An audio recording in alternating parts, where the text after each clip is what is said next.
Hi there everybody and welcome back. Now a quick overview from where we left it last time.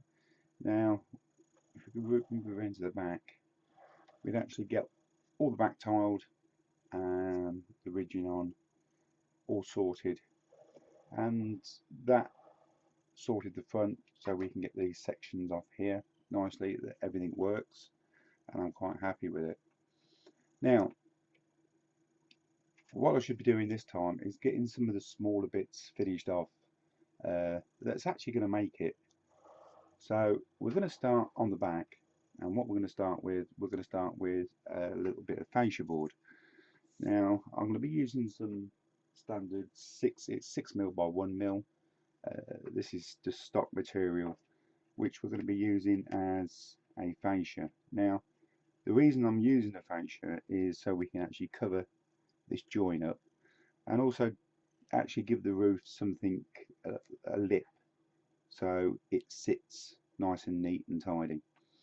So that's what we'll be doing, is the fascia, and also we shall be making some guttering.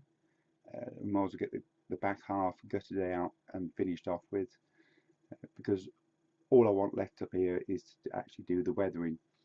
We probably will be moving up and doing some flashing around the chimneys and get them finished off. We'll probably get some chimney caps on, and hopefully get the chimneys all finished off and completed. And the same around the front. We'll get the fascia and the guttering done to a certain point. I'm going to overhang this quite a bit and put the guttering on so it sticks out, so we can actually pull that off to the shape that we need. So that's the way we'll be going. And also, if I've got time, we'll get some windows made and get these finished off, so the top half of the roof is completed and we can work our way down, because there's still quite a bit inside to finish off if we take the fronts off.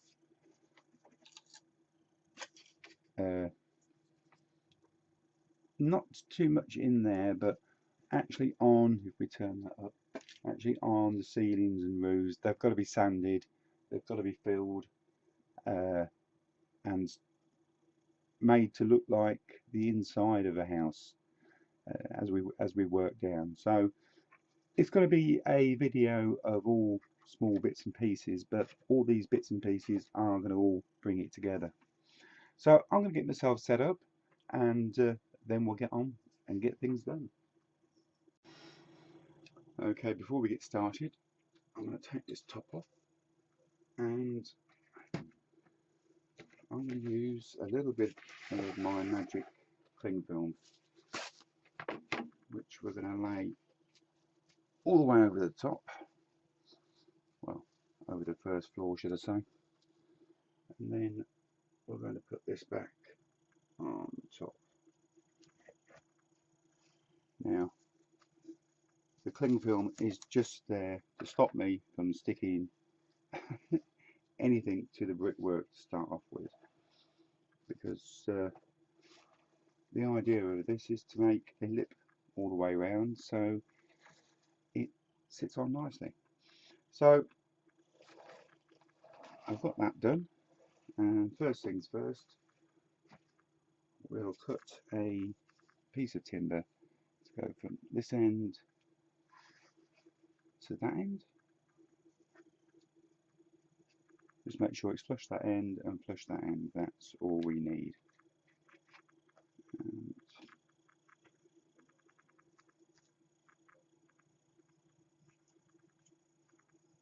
small pencil mark, you can't see what I'm doing, but small pencil mark, and then we'll cut that.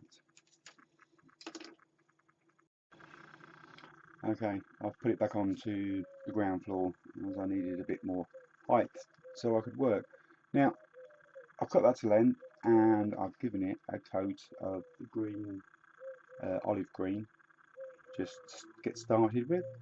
All I'm going to do now is just put some glue along this back edge and stick this to it. Right, that front piece has been pinned on, and as you can see, it's got a roof line. It looks good now, I like that. and we're going to be moving on now to the gable end.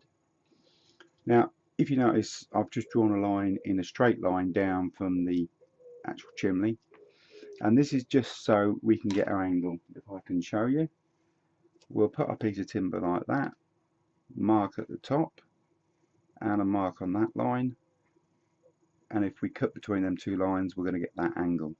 That angle is very easy to get, and the same as this angle.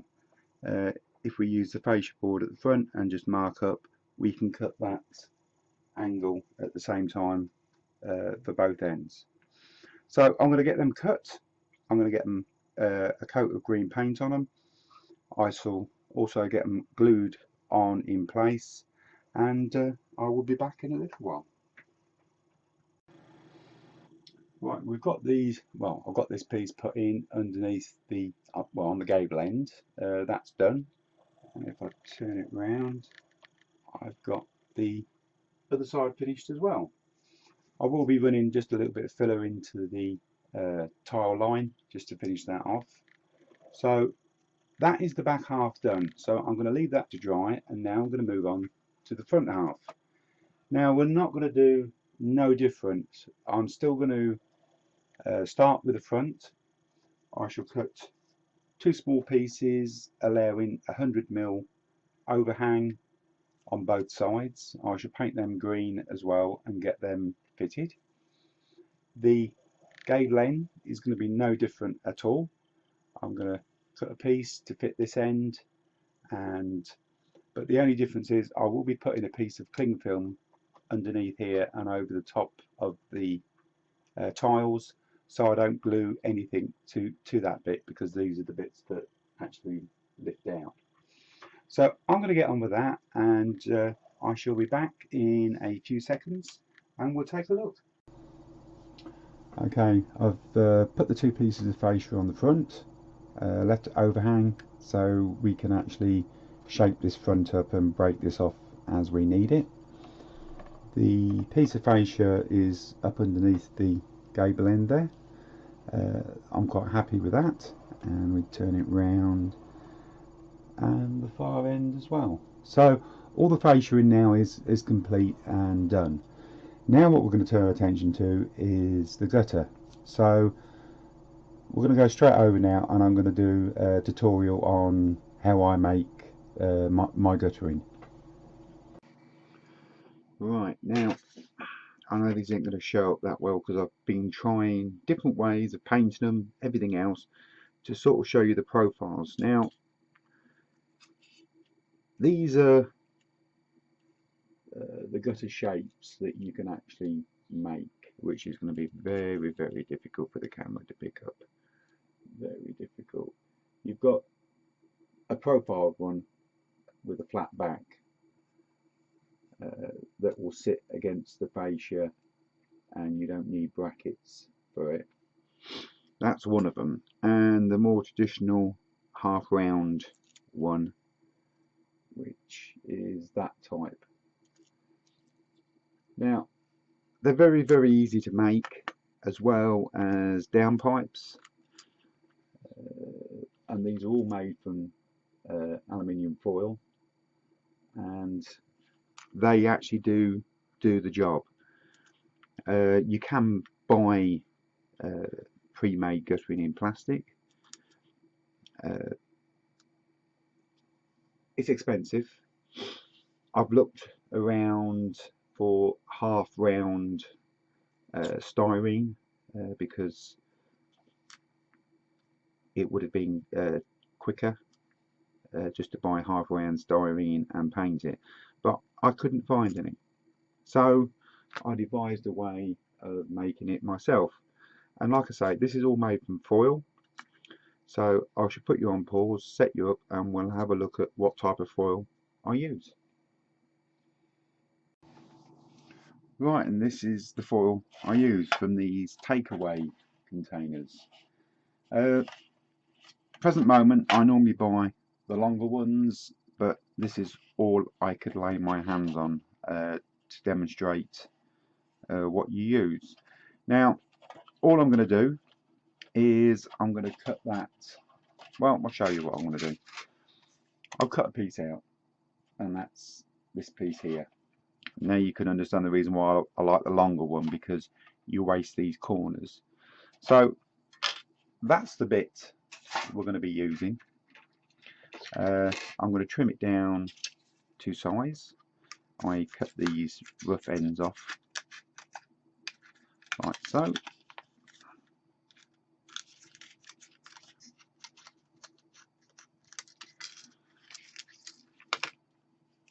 And just generally unravel it like so.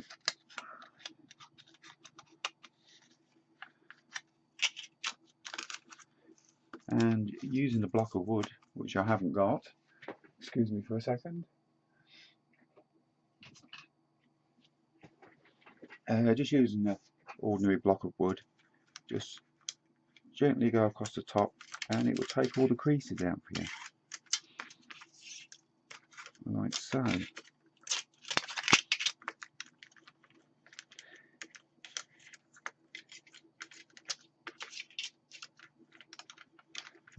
Don't rub it too hard, because you just start thinning it back out again. And that's our piece ready for use. I will state though, if you do go off and decide to buy some of these containers, if you look for the disposable roasting trays, they're slightly thicker aluminium and they work better. They only normally sort of appear around Christmas time for cooking turkeys in. But if you can get a hold of them, they're even better, because they're just that fractionally thicker and they will hold their shape better. But this will do the job. So I'm going to put you on pause again and we'll get set up. Okay, now I may call mine on a little jig, but of course, because I like my little jigs, it isn't nothing too fantastic. All it is a piece of styrene at 3.4 millimeters. If you haven't got some round styrene, you can use bits of sprue off the actual sprues themselves, i.e. bits like that you get off the sprue. Cut it, you can use that, because that's roughly the same size as that, and it will do the job. And I did start off using sprue. It was only because then I found a bit of this in the drawer that I actually made a permanent little jig, because I knew I'd be making quite a few bits of guttering. Now, to make your guttering, it is very, very easy. Once you've got that glued to a piece of board, you just run your finger over the top of your foil and then just push it down like so. And then I know this is not a sharp one, but we'll do it. Once you've got it creased down into position, use your scalpel or knife and just cut along either side. And I know this knife is not sharp, it's not, but we'll forge ahead. And the same on that side.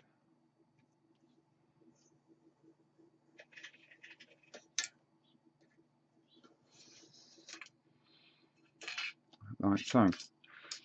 Then just run your fingers along it just to make sure it's formed up properly. Slide it off, and there is your little piece of guttering. You can open that up very easily just by running your finger down. You can open it up to make the size, the width of guttering you want. And it is as simple as that. Now, I'll move that one out of the way and we'll bring this one in. Now, this is one I made up to make the profile. And as you can see, it's just two pieces of styrene. It's a round piece and a square piece.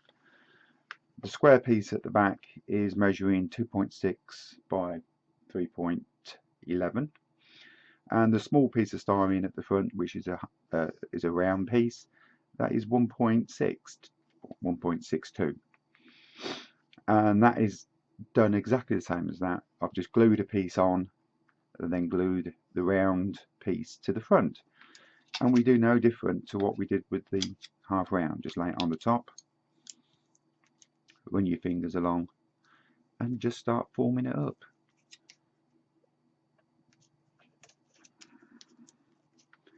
It says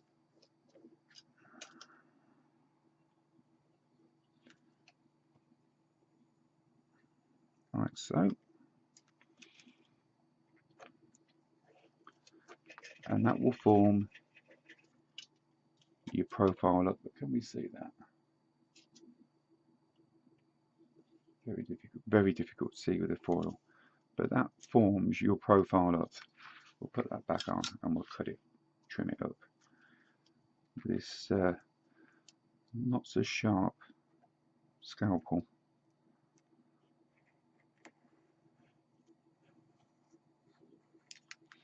Put that side off.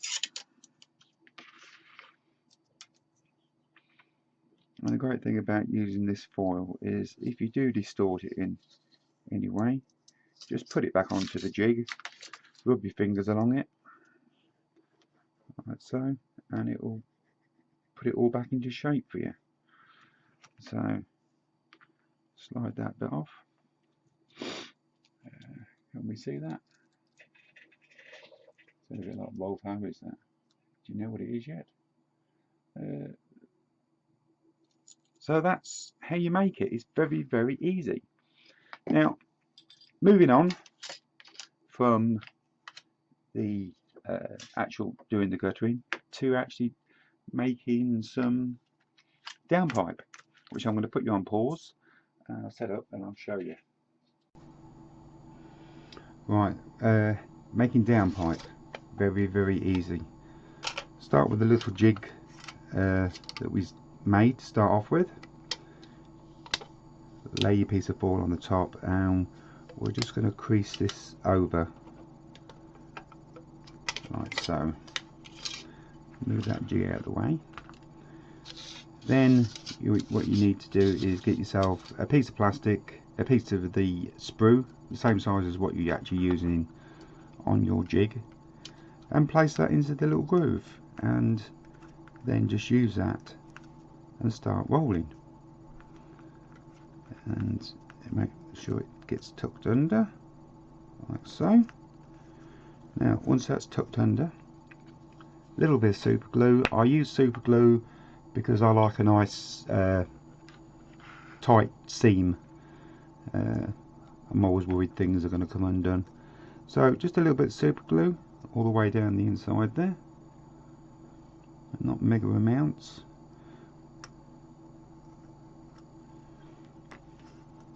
Then just keep rolling just past it, and use your sharp knife again and just cut along the edge without cutting your fingers off.